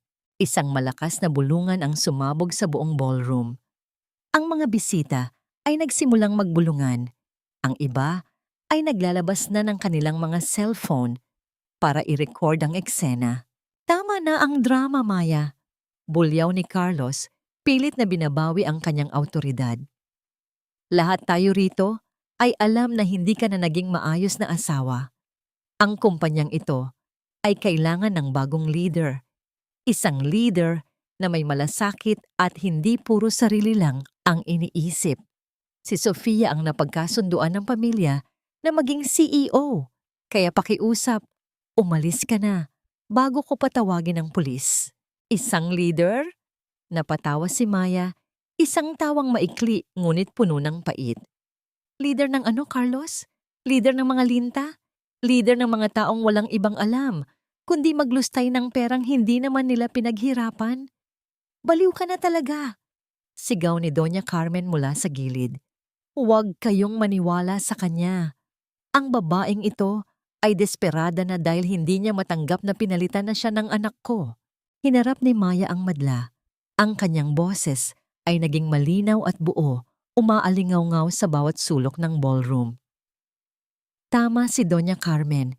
Baliw nga siguro ako. Baliw dahil hinayaan kong abusuhin niyo ang kabaitan ko sa loob ng 10 taon. Baliw dahil inisip ko na ang pamilyang ito ay may puso. Dahan-dahang kinuha ni Maya ang isang maliit na itim na flash drive mula sa kanyang clutch bag. Tumingin siya sa dulo ng ballroom kung nasaan ang audiovisual technician. Nakatayo doon si Mateo. Isang tahimik na senyales ang ibinigay nito. Isang pagtango na nagsasabing handa na ang lahat. Dahil anniversary naman ito, bakit hindi natin balikan ang ilang mahahalagang alaala? Sabi ni Maya habang iniaabot ang flash drive sa technician na nasa paanan ng stage. Nakita ni Maya ang biglang pagbabago ng kulay ng mukha ni Carlos. Mula sa puti, ito ay naging kulay abo. Alam ni Carlos na mayroon siyang itinatago, ngunit hindi niya akalain na ang asawa niyang dati ay martir, ay may kakayahang maningil ng ganito sa harap ng lahat. Huwag mong ituloy iyan, Maya. Bulong ni Carlos, ang kanyang boses ay puno ng banta at kaba. Huwag mong sirain ang lahat. Isipin mo ang reputasyon ng kumpanya. Ang reputasyon ng kumpanya ay matagal mo nang sinira nang dinala mo ang kabit mo sa loob ng ating pamamahay, Carlos. Sagot ni Maya nang hindi man lang kumukurap. Ikinabit ng technician ang flash drive sa projector. Ang malaking white screen sa likod ng stage ay nagsimulang mag-ilaw. Ang katahimikan sa ballroom ay naging nakabibingi. Tila ba lahat ay pinipigilan ang kanilang hininga para sa susunod na mangyayari. Simulan na natin ang palabas. Malamig na sabi ni Maya. Ang liwanag mula sa malaking screen ay tila isang kidlat na gumuhit sa madilim na ballroom. At ang unang imaheng lumitaw ay sapat na upang patigilin ang tibok ng puso ng bawat taong naroroon. Hindi ito mga alaala ng tagumpay ng kumpanya. Ito ay mga malilinaw na litrato ni na Carlos at Sofia sa Boracay. Magkayakap sila sa dalampasigan, nagtatawanan habang hawak ang mga baso ng mamahaling wine na binayaran gamit ang business credit card ni Maya. Isang malakas na alon ng mga bulong ang dumaan sa buong silid. Tila ba isang hangin na nagdadala ng balita ng isang malaking iskandalo. Ang mga kamag-anak ni na Carlos na kanina ay nakangiti, nang mapagmataas ay biglang napayuko. Hindi malaman kung saan itatago ang kanilang mga muka sa tindi ng hiyang nararamdaman. Ano ito, Carlos? Isang matandang negosyante ang sumigaw mula sa kanyang lamesa. Ito ba ang bagong CEO na ipinagmamalaki mo? Isang mga agaw. Ngunit hindi pa doon nagtatapos ang lahat. Biglang umalingaw-ngaw sa paligid ang isang audio recording. Ang boses ni Doña Carmen ay malinaw na maririnig, puno ng kapangitan at kasakiman. Hayaan mo siyang magtrabaho, Carlos. Tutal, doon naman siya magaling. Kapag nakuha na natin ang lahat ng gusto natin sa kanya, itatapon natin siya sa kalsada na parang basahan. Bagay lang kay Sofia ang mansyon, hindi sa isang hamak na panadero na tulad ni Maya. Ang boses ni Carlos ay sumunod sa recording, tumatawa at sumasang-ayon sa kanyang ina. Huwag kang mag-alala, Ma. Konting tiis na lang. Pagod na rin ako sa pagmumukha ni Maya. Pakiramdam ko ay nasasakal ako sa kabutihan niya. Naging kasing puti ng papel ang mukha ni Doña Carmen. Sinubukan niyang takpan ang kanyang mga tainga, ngunit ang katotohanan ay tila isang dambuhalang kampana na tumutunog sa bawat sulok ng ballroom. Si Sofia naman ay nanginig sa takot. Ang kanyang mga mata ay pabalik-balik sa mga bisitang na ngayon ay nakatingin sa kanya ng may halong pandidiri. Sa tindi ng kanyang panginginig, ang maliit na tiara na nakapatong sa kanyang maayos na buhok ay dahan-dahang nadulas at bumagsak sa sahig. Ang tunog ng pagbagsak nito sa marmol ay tila hudyat ng pagtatapos ng kanyang panaginip na maging reyna. Sa tindi ng galit at kahihiyan, nawalan na ng kontrol si Carlos. Sumugod siya patungo kay Maya. Ang kanyang muka ay punong-puno ng puot. Wala kang hiya! Sinisira mo ang pamilya ko! Itinaas ni Carlos ang kanyang kamay para saktan si Maya sa harap ng lahat. Ngunit bago pa man dumapo ang palad ni Carlos, isang matangkad at matibay na bulto ang humarang. Si Mateo, na kanina pa nakabantay sa gilid, ay mabilis na humawak sa pulso ni Carlos. Ang higpit ng pagkakahawak ni Mateo ay naging sapat upang mapangiwi si Carlos sa sakit. Huwag mong susubukan na hawakan siya, matigas at seryosong sabi ni Mateo. Ang kanyang mga mata ay nagpapakita ng isang uri ng panganib na nagpaurong sa tapang ni Carlos. Hindi ka na muling makakasakit ng sino man ngayong gabi. Binitiwan ni Mateo ang kamay ni Carlos ng may pandidiri. Umatras si Carlos, pilit na inaayos ang kanyang sarili habang ang lahat ng mga tao ay nakatingin sa kanya bilang isang kriminal. Tapos na ang palabas niyo, Carlos, malamig na sabi ni Maya. At ang kumpanyang ipinagmamalaki mong pamumunuan ni Sofia? Iyan na lang ang natitira sa inyo. Inihagis ni Maya ang isang makapal na itim na folder sa paanan ni Carlos. Ang mga papel sa loob nito ay nagkalat sa sahig, mga bank notices, mga liham mula sa suppliers, at ang dokumentong nagpapatunay na ang orihinal na kumpanya ay baon na sa utang na hindi mababayaran. Naka-freeze na ang lahat ng accounts dahil sa paglustay mo ng pondo, Carlos. At ang titulo ng bakery na isinangla mo, ang bangkong pinuntahan mo ay pag-aari na ng bagong kumpanya na itinayo ko. Ang tanging hawak niyo ngayon ay isang pangalan na wala ng halaga at mga utang na kayo mismo ang gumawa. Nanlaki ang mga mata ni Carlos habang binabasa ang mga dokumento. Ang kanyang tuhod ay nanginig hanggang sa tuluyan siyang mapaluhod sa gitna ng stage, napapalibutan ng mga ebidensya ng kanyang sariling pagkawasak. Si Doña Carmen ay napaupo rin sa isang silya, tila ba biglang tumanda ng 10 taon habang nakikita ang pagguho ng kanyang marangyang mundo. Tumingin si Maya sa huling pagkakataon sa mga taong sumira sa kanyang puso. Wala na siyang nararamdamang galit, tanging isang malalim na paglaya. Lumingon siya kay Mateo at sa isang simpleng pagtango, alam nilang dalawa na ang gabi ay tapos na para sa hustisya. Ang kalayaan ay hindi nakukuha sa pagtakbo palayo, kundi sa pagharap sa katotohanan na ang mga kadenang naggapos sa iyo ay gawa lamang sa mga pangakong matagal nang napako. Ang mga papel na nagkalat sa paanan ni Carlos ay tila mga tuyong dahon ng isang patay na puno. Habang nanginginig ang mga kamay ng lalaki sa pagpulot ng mga ito, unti-unting rumehistro sa kanyang isipan ang tindi ng kanyang pagkakalugmok.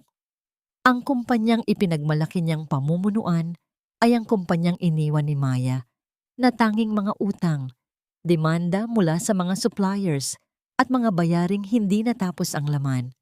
Ang lahat ng mahahalagang kontrata, ang mga tapat na tauhan at maging ang mga resipe ng kanilang mga sikat na tinapay ay legal nang nailipat sa bagong korporasyon na pag-aari ni Maya. Maya, hindi mo pwedeng gawin ito. Pabulong na sabi ni Carlos. Ang kanyang boses ay puno ng kadesperaduhan. Kalahati ng kumpanyang ito ay sa akin. Mag-asawa tayo. Isang malamig na ngiti ang isinagot ni Maya habang dahan-dahang naglalakad palapit sa kanya. Inabot ni Maya ang isa pang sobre mula sa kanyang tabi. Isang puting sobre na naglalaman ng mga papeles ng paghihiwalay. Hindi na ngayon, Carlos. Ang dokumentong yan ay ang huling piraso ng ating pagsasama. Pirmado ko na yan. Ang kailangan mo na lang gawin ay pirmahan ito para tuluyan na tayong maging estranghero sa isa't isa. Ibinigay ko sa iyo ang pangalan ng kumpanya dahil iyan naman ang tanging gusto mo, di ba? Ang titulo at ang posisyon. Ngayon, iyon na lahat ang sakit ng ulo na kaakibat niyan.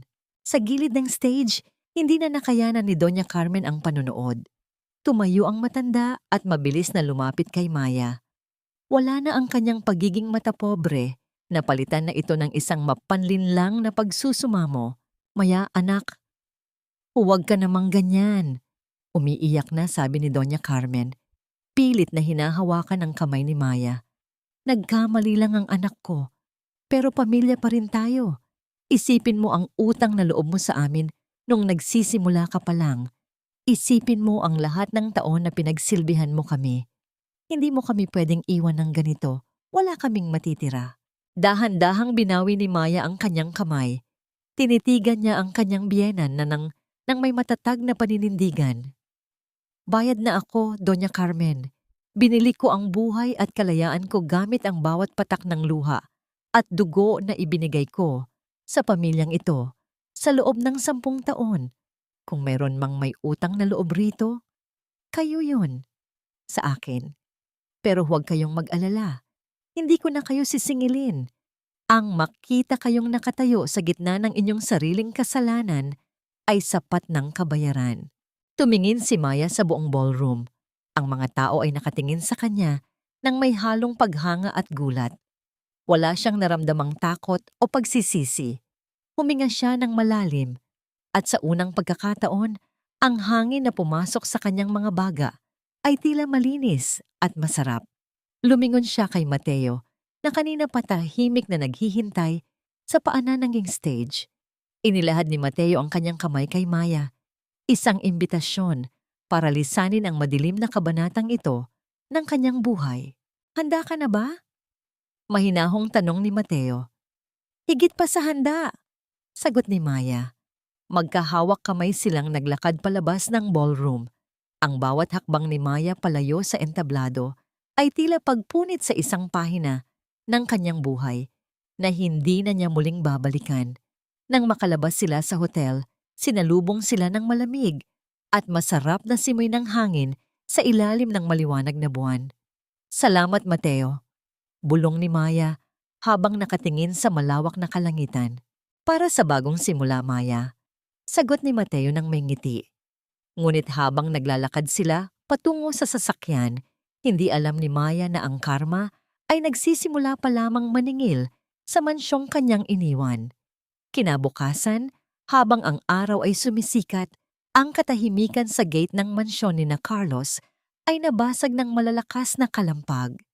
Isang grupo ng mga kalalakihan, mga kinatawan ng bangko at mga galit na suppliers, ang nagsimulang mangalampag sa bakal na gate. Ang mga sigaw nila ay puno ng banta. Sa loob ng bahay, natagpuan ni Carlos ang kanyang sarili na nag-iisa sa sala. Ang mga gamit ay nagkalat at ang katahimikan ay tila isang sumpa. Hinanap niya si Sofia, ngunit ang tanging nakita niya ay ang bukas na safe sa kanilang kwarto.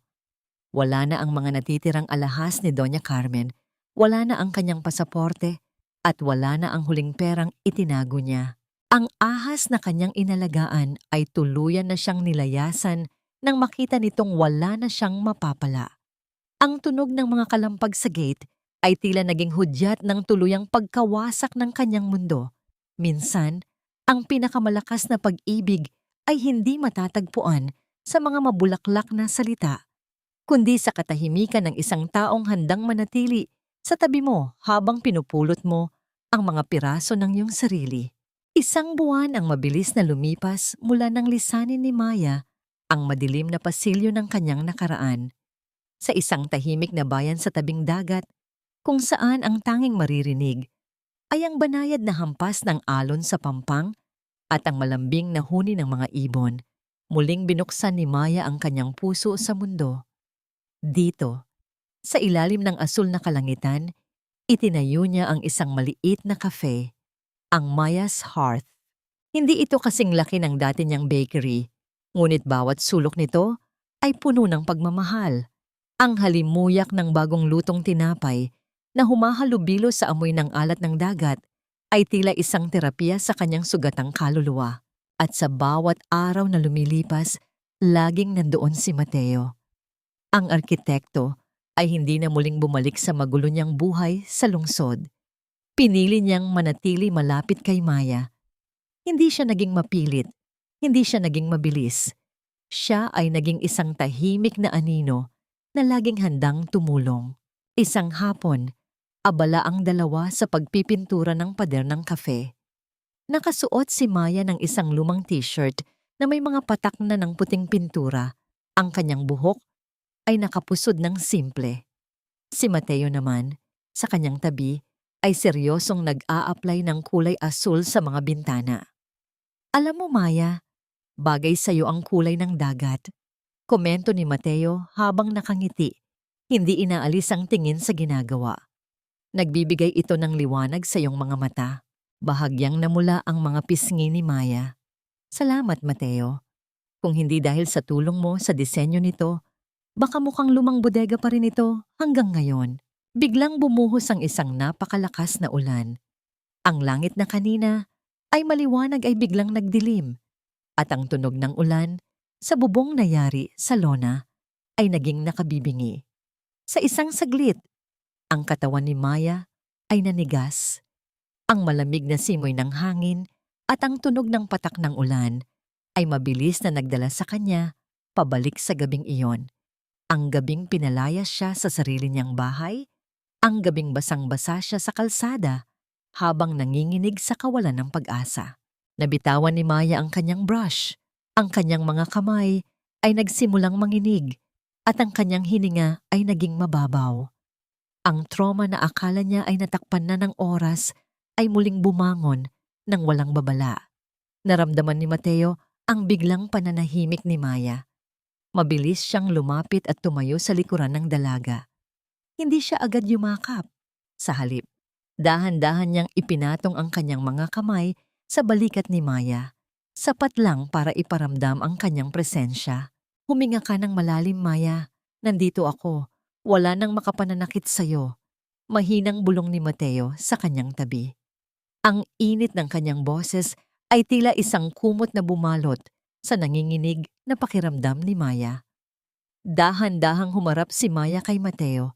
Ang kanyang mga mata ay puno ng namumuong luha. Minsan, natatakot pa rin ako na baka isang araw magising ako at mawala ang lahat ng ito. Na baka panaginip lang ang lahat ng kapayapaang ito. Ngumiti si Mateo ng napakaamo. Gamit ang kanyang daliri, kinuha niya ang isang maliit na patak ng puting pintura mula sa tray at pasimpleng ipinahid ito sa dulo ng ilong ni Maya. Napakurap si Maya, nagulat sa ginawa ng lalaki. Ang tensyon sa kanyang katawan ay biglang napalitan ng pagtataka. Ayan, hindi ka na mukhang malungkot. Mukha ka ng cute na kuting. Biro ni Mateo bago tumawa ng mahina. Hindi na napigilan ni Maya ang mapangiti hanggang sa mauwi ito sa isang mahinang tawa. Ang takot na kanina ay bumabalot sa kanya ay tila tinangay ng ulan. Sa sandaling iyon, sa loob ng cafe na amoy pintura at tinapay, naramdaman ni Maya ang isang uri ng kaligayahan na ngayon lang niya natikman. Isang kaligayahang hindi nakadepende sa material na bagay, kundi sa presensya ng isang taong tunay na nakakaunawa sa kanya. Salamat, Mateo. Bulong ni Maya habang nakatingin sa mga mata ng lalaki. Ang distansya sa pagitan nila ay tila naglaho. Ang init ng kanilang mga hininga ay nag-uugnay sa kanilang mga puso. Halos magdampi na ang kanilang mga noo nang biglang may kumatok sa pintuan ng kafe. Isang batang lalaki mula sa baryo ang nakatayo doon. Basang-basa sa ulan, may hawak na isang sobre. Mamaya, may nagpapabigay po. Iniwan lang daw po sa tapat ng munisipyo para sa inyo. Kinuha ni Maya ang sobre ng may halong kaba. Walang nakasulat na pangalan ng nagpadala. Nang buksan niya ito sa loob ng kafe, isang litrato ang nalaglag mula sa loob.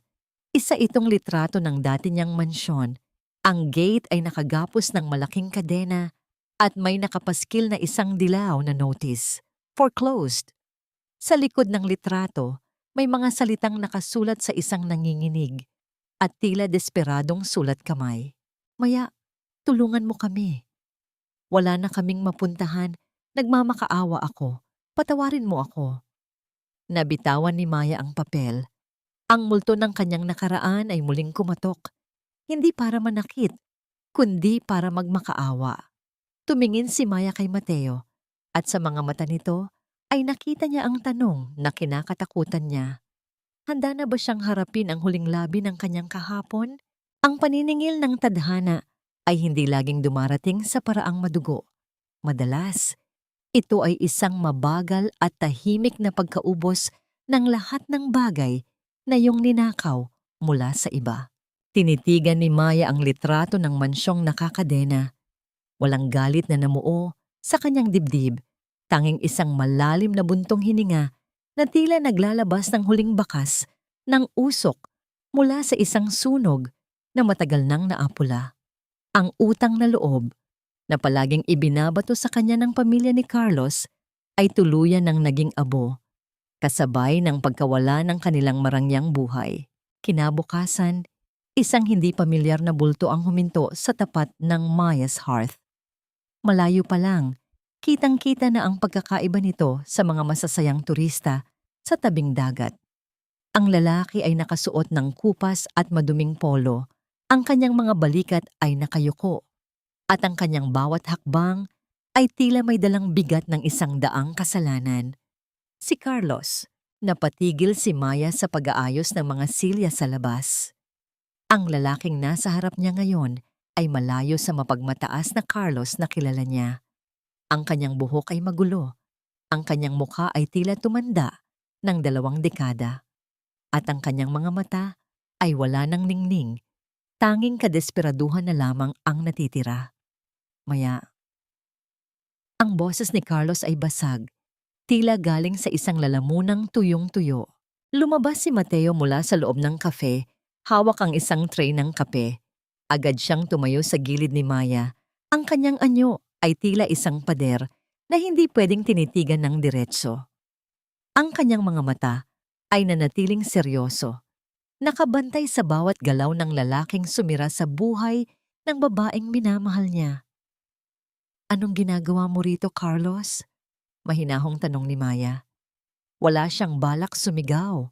Wala na siyang lakas para sa drama. "Maya, nagmamakaawa ako.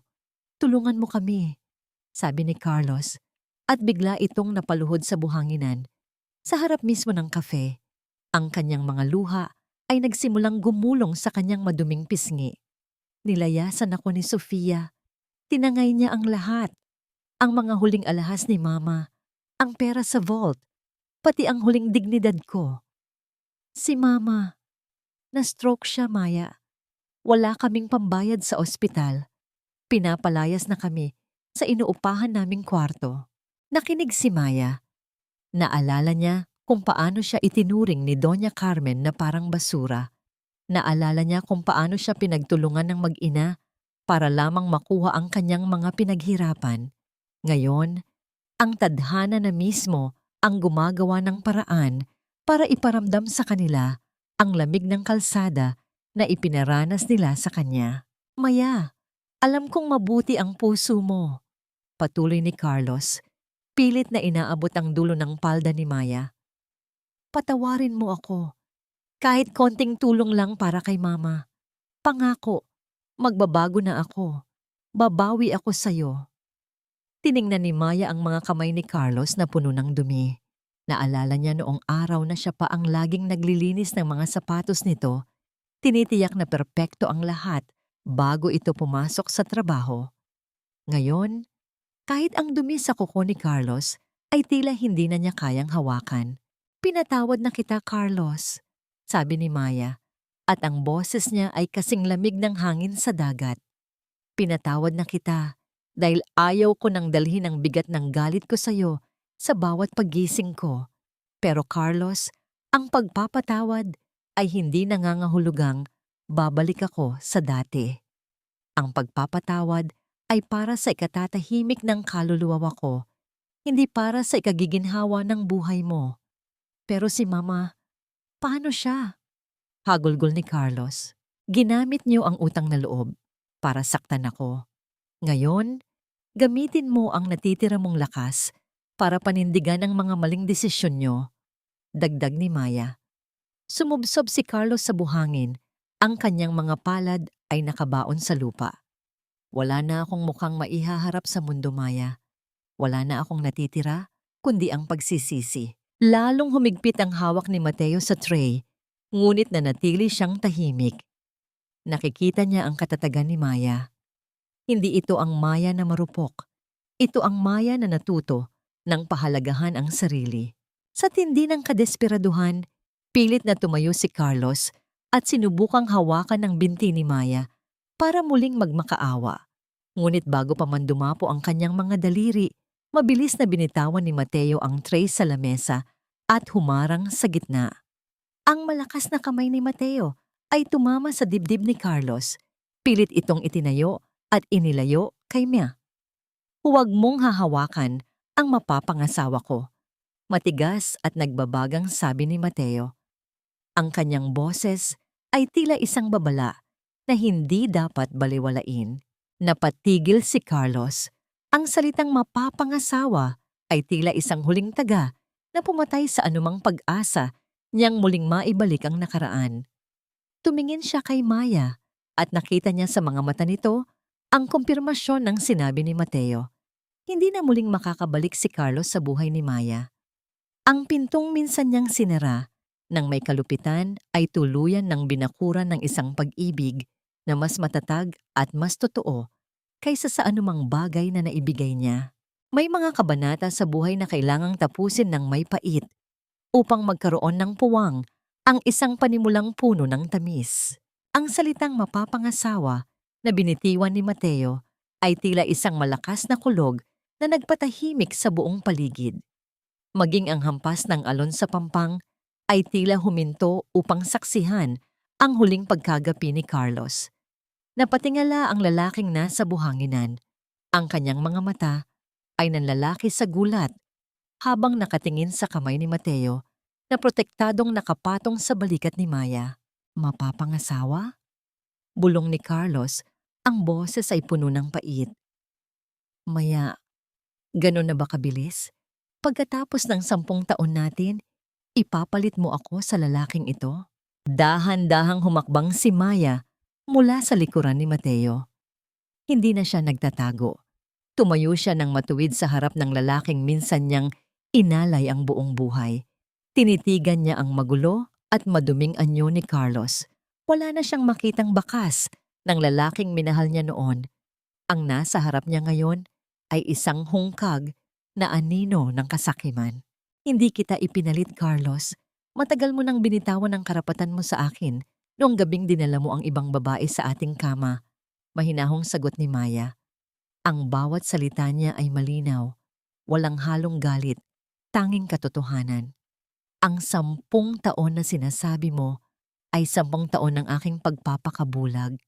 At ang lalaking ito, siya ang nagturo sa akin na hindi kailangang magmakaawa para sa respeto. Yumuko si Carlos, ang kanyang mga balikat ay nanginginig sa tahimik na pag-iyak. Ngayon lang rumihistro sa kanya ang lahat. Nawala na sa kanya ang mansyon, ang negosyo, ang kanyang ina ay nakaratay, at ang tanging babaeng tunay na nagmahal sa kanya ay nasa piling na ng iba. Ang pagsisisi ay tila isang lason na dahan-dahang pumapatay sa kanyang sistema. Kinuha ni Maya ang isang maliit na puting sobre mula sa kanyang bulsa. Lumapit siya ng bahagya at inilapag ito sa tabi ng nakaluhod na si Carlos.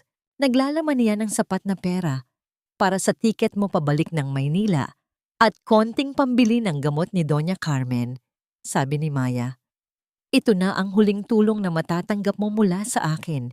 Hindi dahil may utang na loob pa ako, kundi dahil tao rin akong marunong maawa. Umalis ka na, Carlos. Huwag mo nang hintayin na maglaho ang huling katiting na respeto na meron ako para sa nakaraan natin. Kinuha ni Carlos ang sobre nang nanginginig ang mga kamay. Tumayo siya ng mahina, hindi makatingin ng diretso kay Maya. Alam niya na wala na siyang magagawa. Ang bawat hakbang niya palayo sa Maya's hearth ay tila pagtalikod sa tanging paraiso na naranasan niya sa mundo. Habang naglalakad siya sa dalampasigan, ang kanyang figura ay unti-unting lumiliit, kargado ng habambuhay na pagsisisi na hinding-hindi na niya matatatakasan.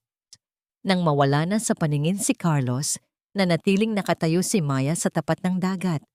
Isang malalim na buntong hininga ang kumawala sa kanyang dibdib. Pakiramdam niya ay may mga kadenang biglang naputol mula sa kanyang mga paa. Hinarap niya si Mateo na kanina pa nakatingin sa kanya nang may matinding paghanga. Salamat sa sinabi mo kanina, Mateo. Salamat sa pagtatanggol sa akin. Bahagyang ngumiti si Mateo, ngunit ang kanyang mga mata ay nanatiling seryoso. Kinuha niya ang mga kamay ni Maya at marahang pinisil ang mga ito. Humihingi ako ng paumanhin kung nabigla kita sa sinabi ko. Gusto lang kitang protektahan. Ayos lang, bulong ni Maya. Bahagyang yumuyuko dahil sa hiya.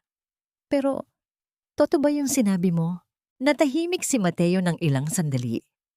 Ang tanging naririnig ay ang marahang paghampas ng hangin sa kanilang mga damit. Dahan-dahang binitawan ni Mateo ang isang kamay ni Maya at may kinuha mula sa kanyang bulsa, isang maliit na velvet box na kulay asul. Maya, matagal na kitang pinapanood mula sa malayo. Nakita ko ang hirap mo, ang tatag mo, at ang ganda ng iyong puso. Hindi ko sinabi yun kanina para lang paalisin si Carlos. Simula ni Mateo. Ang kanyang boses ay nanginginig ng bahagya, isang bagay na hindi pa nakikita ni Maya sa matapang na arkitekto. Binuksan ni Mateo ang maliit na kahon. Sa loob nito ay isang simpleng gintong singsing na may maliit na diamante sa gitna. Ang kislap nito, sa ilalim ng papalubog na araw, ay tila isang bituin ng pag-asa. Gusto mo bang gawin nating opisyal ang kasinungalingan ko sa kanya kanina? Maya, hindi kita maipapangako ng isang buhay na walang problema, pero ipinapangako ko na hinding-hindi ka na muling lalaban ng mag-isa. Handa ka bang maging asawa ko sa totoong buhay? Napatakip ng bibig si Maya. Ang kanyang mga mata ay muling napuno ng luha. Ngunit sa pagkakataong ito, hindi ito luha ng sakit. Ito ay mga luha ng ganap na kaligayahan. Ang lahat ng hirap, ang lahat ng pang-aapi, at ang lahat ng pait ng kanyang nakaraan ay tila naglaho sa harap ng tapat na alok ng lalaking nasa kanyang harapan. Tumingin si Maya sa singsing, pagkatapos ay kay Mateo. Oo, Mateo. Higit pa sa oo. Isinuot ni Mateo ang singsing sa daliri ni Maya. Isang halik ang idinampi ni Mateo sa noo ni Maya. Isang halik na nangangako ng respeto, proteksyon, at wagas na pag-ibig. Sa gitna ng tahimik na dalampasigan, habang ang kulay ng langit ay nagiging kulay ube at ginto, naramdaman ni Maya na sa wakas, ang kanyang kaluluwa ay tuluyan ng nakalaya. Isang taon ang mabilis na lumipas, na tila ba ang mga pahina ng kalendaryo ay hinipan ng banayad na simoy ng dagat. Sa balkonahe ng isang bahay na yari sa puting bato at kahoy, isang bahay na idinisenyo ni Mateo ng may matinding pagmamahal, nakaupo si Maya. Ang kanyang anyo ay mas lalong naging maaliwalas.